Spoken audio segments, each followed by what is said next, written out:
So I'm going to talk about the task of defining something like continuous maps, continuous functions on connective spaces. First, I will use the term connective space to describe what others call connectivity space, so these are the same for me. I will give you my definition of what a connective space is. So,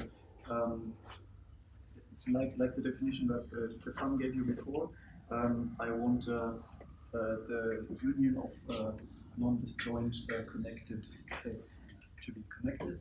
But I also have another axiom that single points are always connected. So some authors don't use that, and some people use even more axioms than me, so they have a more rigid structure, but I will use this one. And then I like to call the connectivity structure of the space, I like to call connectome. Speak more loud. Even more loud, okay, I'm sorry. So I like to call the connectivity structure of the space a connectome, because I stumbled upon the term reading something and I liked it, so I just used the word. Of course, the sets in kappa in the connectome are called connected sets, so these are the sets that we consider to be connected.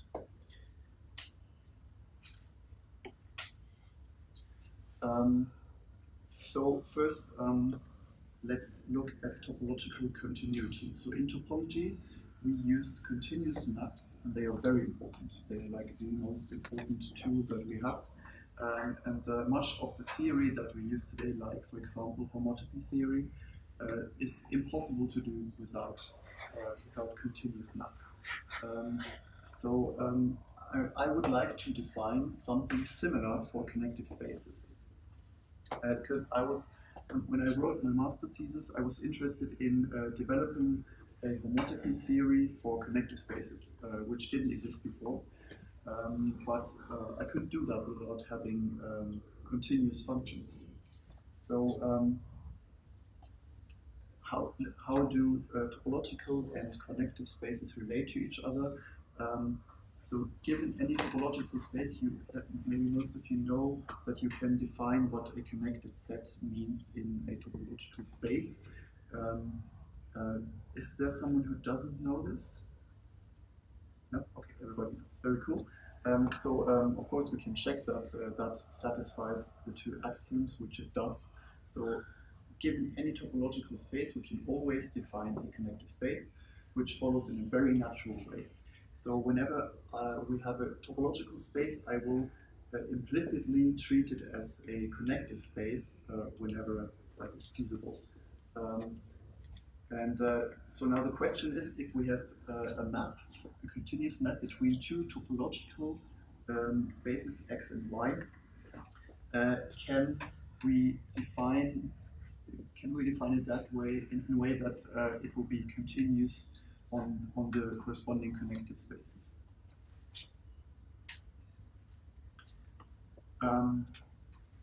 So here we have a definition, but maybe you know that one already, so I can just skip it. So very quickly, pre-images of open sets have to be open, then the map will be called continuous in topology. And intuitively, what this means is that a continuous map is not allowed to rip apart or to break something in the space. So if something is well connected, the map cannot send it to two different places. It cannot tear it apart. That's what we mean by continuity. Let's try to capture this in a naive, I call it naive definition, in connective language. So let's say, okay, we want a map to be connective. We call this connective.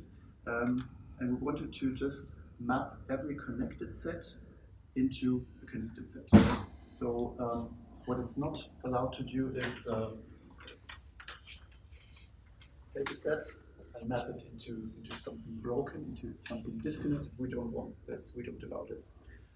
And naively, this seems continuous, more or less. So let's see if it works.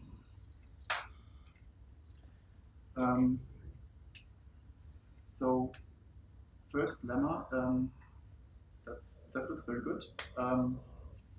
Because if we have a map F that is topologically continuous, then it will always be connective. And you don't have to prove this, you can just believe me, because it's obvious. Because continuous maps just don't rip apart connected sets, they just don't do that, we know that. But sadly there's no equivalence. So one example, if we have a function from real numbers into the real numbers, maybe draw this for you.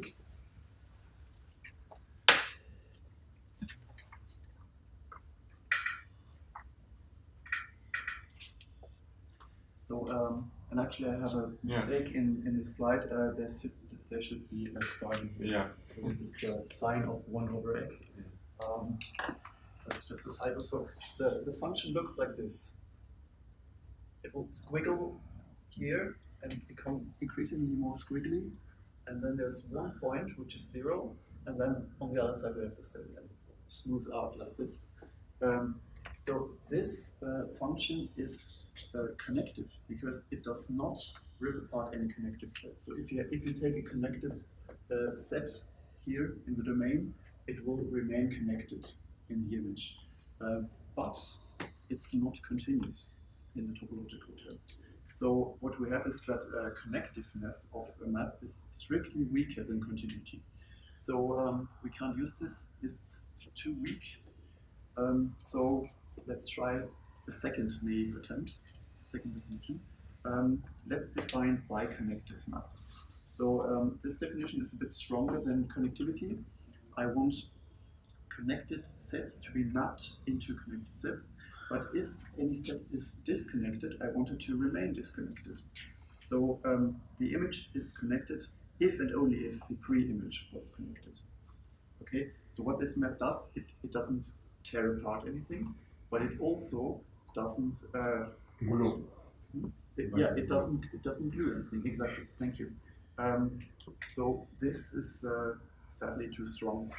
I will give you another example, a very simple one. Again, we are in the real numbers, and we define the function x squared, which looks like this. And this is clearly continuous, but it's not because we do actually glue together disconnected sets. For example, this set here.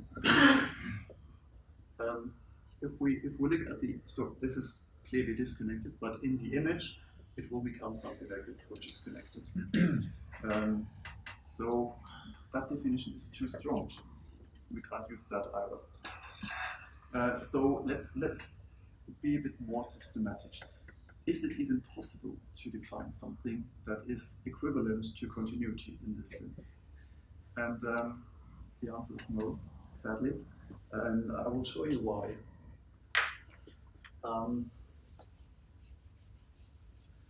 So let's use the graph of this function as an example. So this thing is called the topologist sine curve, and we will use it as a topological space embedded into the Euclidean plane. Okay, so this is no longer a function; it's a space now, and we will define another space which is just the real line.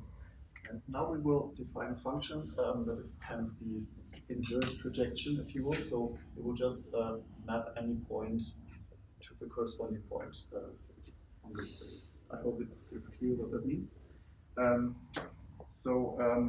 This is of course not continuous, as we have seen before. It's almost the same example, but in the connective sets, these two spaces are equivalent. And if we have more time, we could actually sit down and check this. This is dangerous for us because it means that this function f, is actually an isomorphism in the connective sets. And I mean, any valuable definition of continuous functions would have to include isomorphisms, because isomorphisms are the most beautiful functions there are. They have to have any property that we can think of. So that means that in general it is impossible to find something that is equivalent to continuity, unless we exclude isomorphisms, which we don't want to, because I mean, isomorphisms have to be continuous. So what can we do now? First of all, we are a bit unhappy.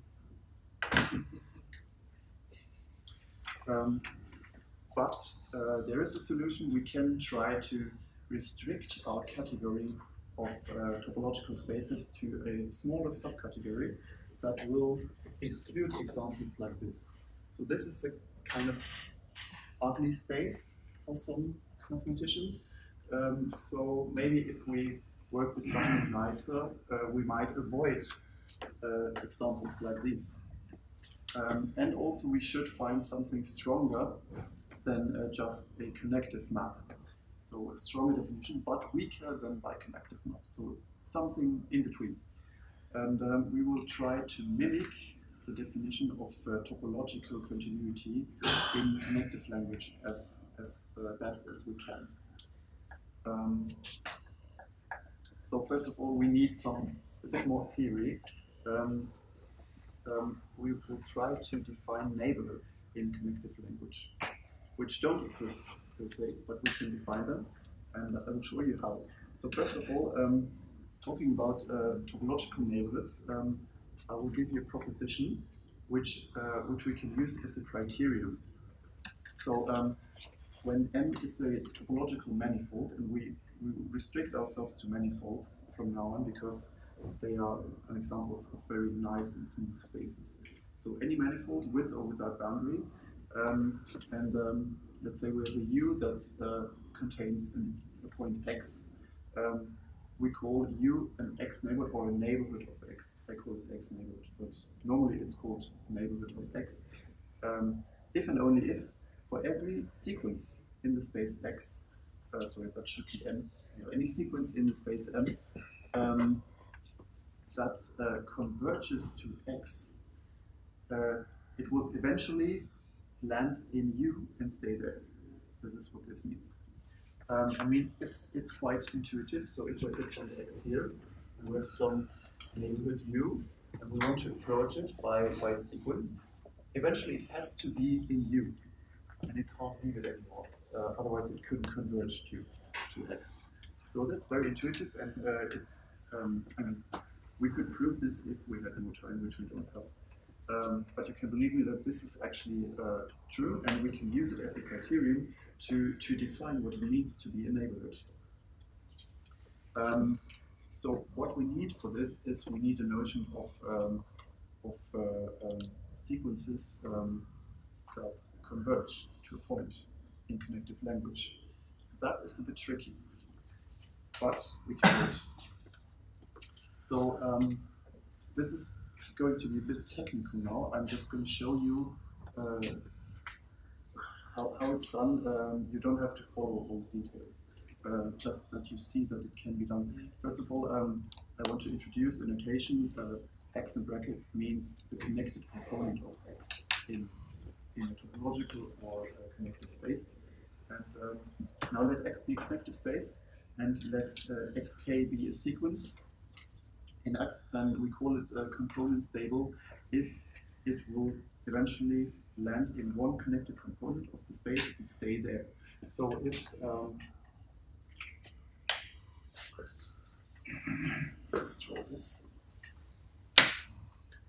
So if my space X consists of, say, 3 components, my sequence is allowed to jump around here, but eventually it has to remain in one of the components. That's what I mean by component stable. Now, based on this definition, we can define what it means to be connectively convergent. So we say the sequence converges connectively to a point X if first it is component stable. Because if it weren't component stable, it could never converge to anything. That's obvious. And for any subsequence that we might choose, and every set Z that contains the subsequence, we can imply that if Z is connected, then Z glued to X is also connected. So what this means is we have a point x here, and we want to converge to it. If we build a connected set Z around this, I mean it has to get infinitely close to x in order to converge to it. So if we glue x to this, it should still be connected.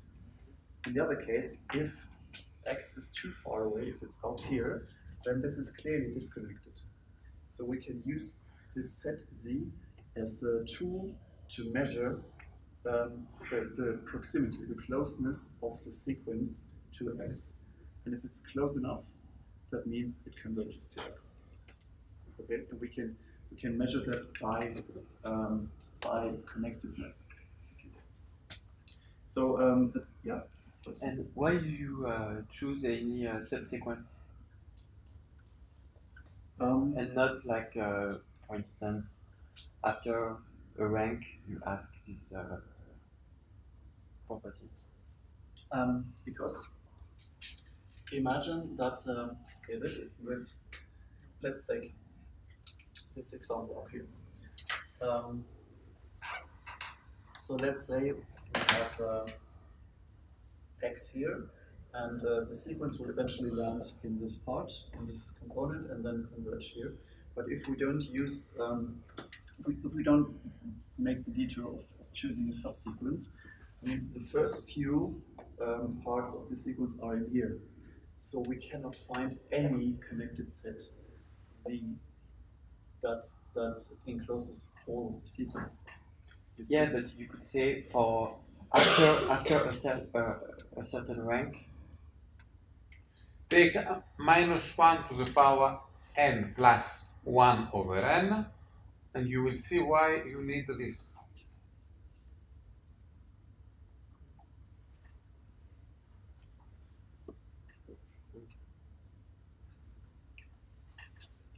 If you take some connected set that contains this, it will contain the two limits, the -1 and the 1, without being a convergent sequence. Is it okay? So it's not good. You must take all the subsequences to be sure that you will not have this bad situation. I tried to work without subsequences, it didn't work. So no, it's I mean, there could be other definitions that work, but this is the first one that I found, so I use it. it's a good definition.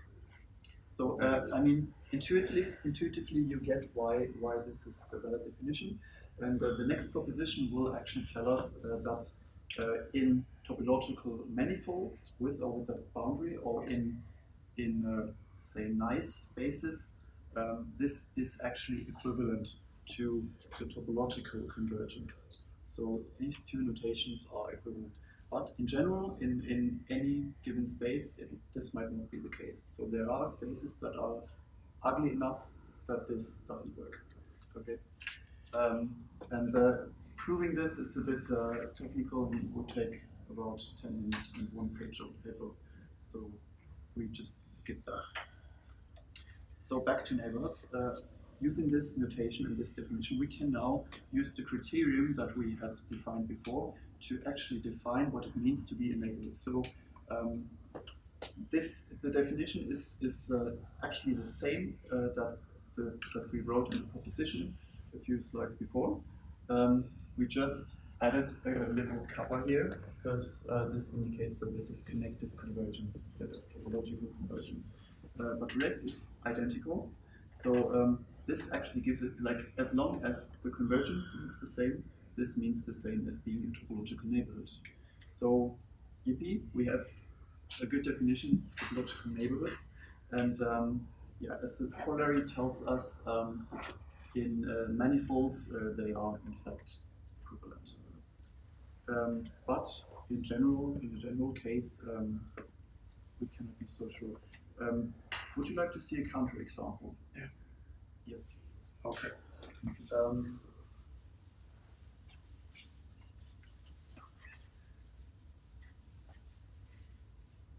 So let's go back to the squiggly space, and I will use just one side. It seems this sign, you said topologist sign curve. Sine curve, yes. It's not a contour example, it's the contour example. No, there are more than this one. Yeah. I like this one. It's my favorite one. So if we define a sequence like this, so the sequence will always be on top of each of these waves, and this is the point x. So we can also But you see, this example is it's a good example for connectivity with the usual sense. But if you just say connectivity with the connective with the connects par with the path connectivity, it is not good. yes. So if you go back to path connectivity, this is not a good example. Yeah, but we're not working with path connectivity here, so yeah, but you could do that, and then you would get different results, of course. So let's see. In topology, as a topological space, this sequence will definitely not converge to X. It would converge to some point here, which doesn't even exist in the space, so it just doesn't converge. But as we've seen before, in the connective sense, this is equivalent to a space that looks like that. So it is equivalent to a sequence that just goes here and converges to X. So in the connective sense, it does converge.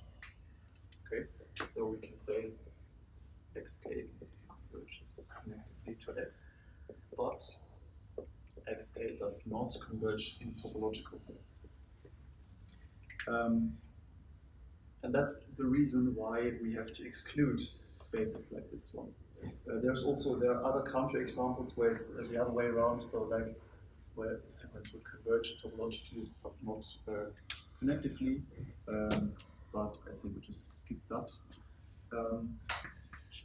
So let's use this definition of a neighborhood to define something that resembles continuous maps, and I call them tame maps, but if you can come up with a better name, just tell me. So we are going to mimic the very old analysis definition of continuity. So we're not going to implement the more abstract topological definition, we're going to mimic the analysis definition. So we say a map between connected spaces is tame at a point X if for every neighborhood in the image, so every neighborhood of the image of X, and we call this neighborhood V, there is a small enough neighborhood around X that will be mapped into V. So we have X here, and this goes to f of X. So choosing any arbitrary neighborhood here, we will always find a small enough neighborhood around here that will be mapped into this one. Okay, and this is almost the same definition that we use in analysis. So, not surprisingly, the next lemma will tell us that on manifolds, any tame function defined by this definition will actually be continuous and the other way around. So these two are equivalent. Yeah. I will repeat the question I asked yesterday. Is it not perhaps more easily to say that a tame function, or is it wrong?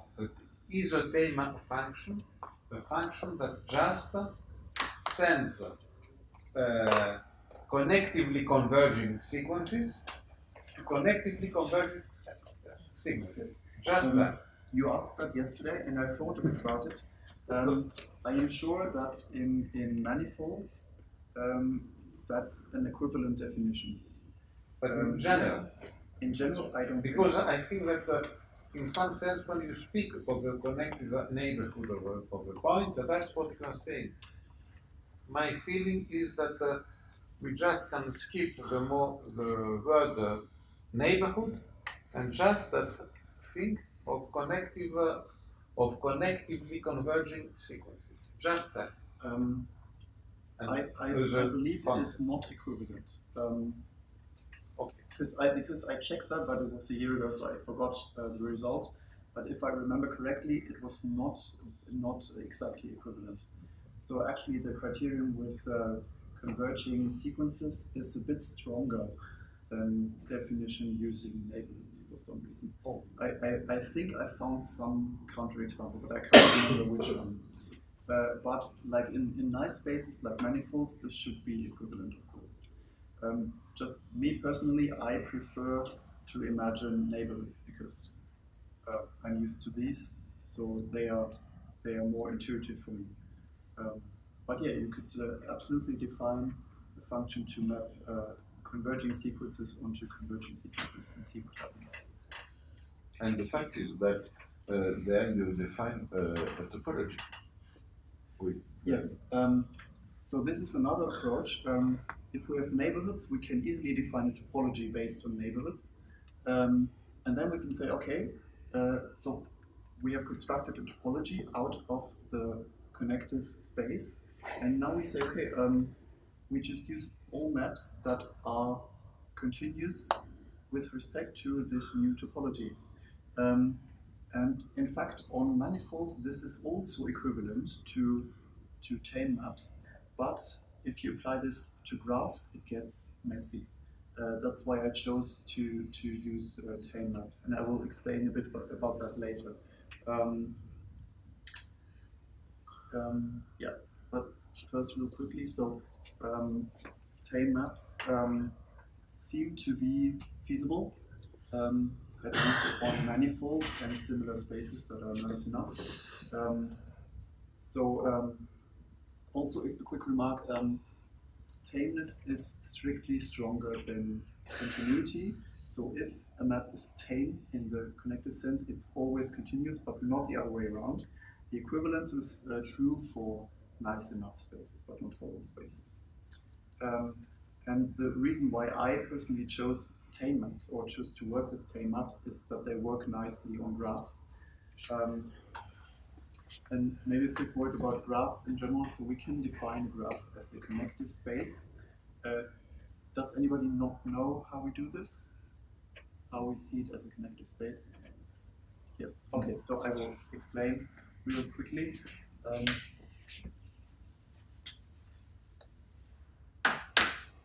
So we have a graph that consists of nodes and edges. And we will say the space G consists of these nodes. So the nodes are points in the space, and these edges, they tell us something about the connectivity. So the edges tell us whenever two points are a connected set. So this set is connected, and this set is connected. And this, in a way, generates or implies a connector. So, of course, if this is connected and this is connected, then these three together also have to be connected.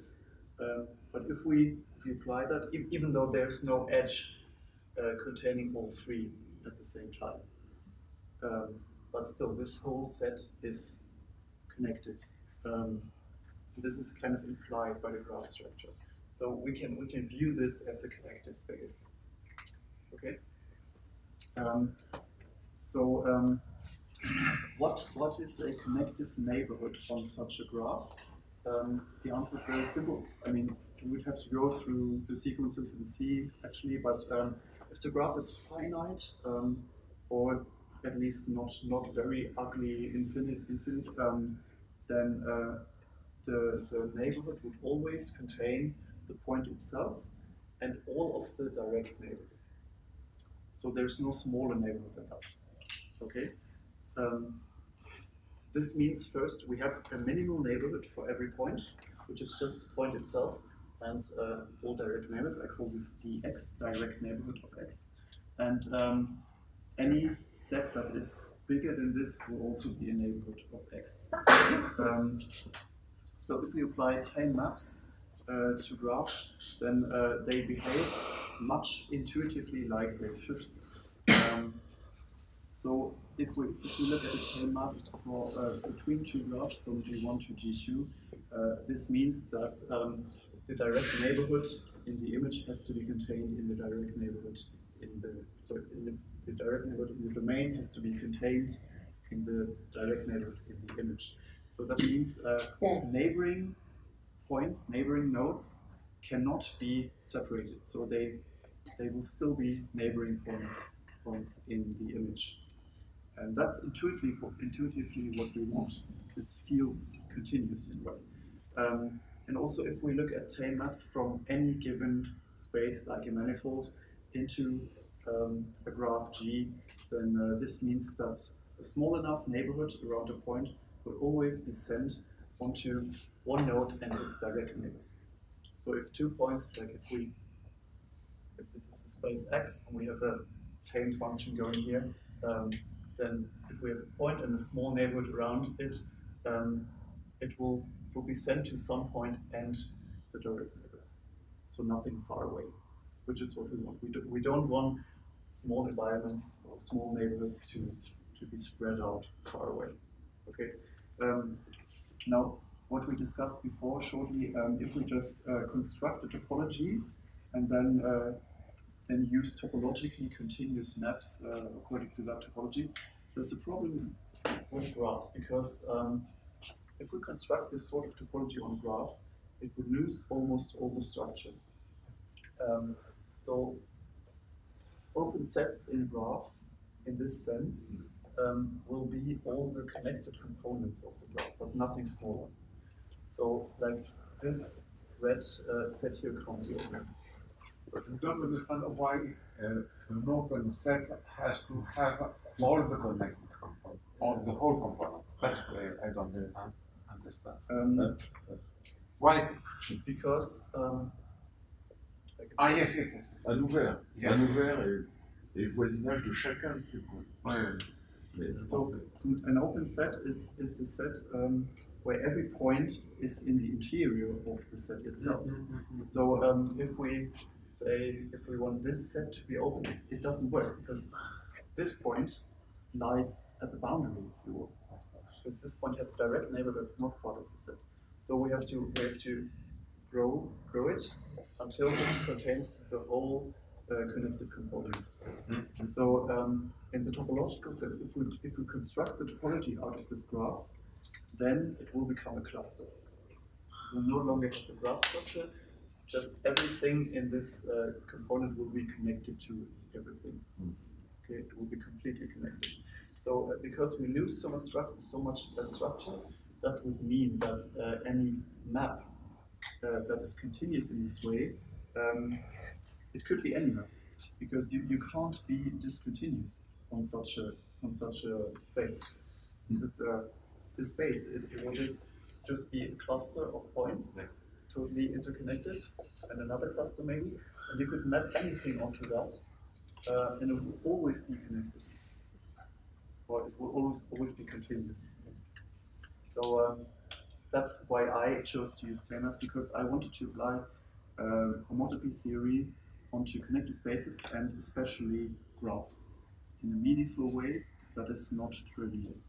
And this seems to work with Taylor maps. But of course, there are many different possibilities to define continuity. These are just a few to give you an idea about the difficulties, but also the possibilities. And, so it does work in a way, if you will, but not in the same way as in topology. Any questions? No? Thank you for your attention.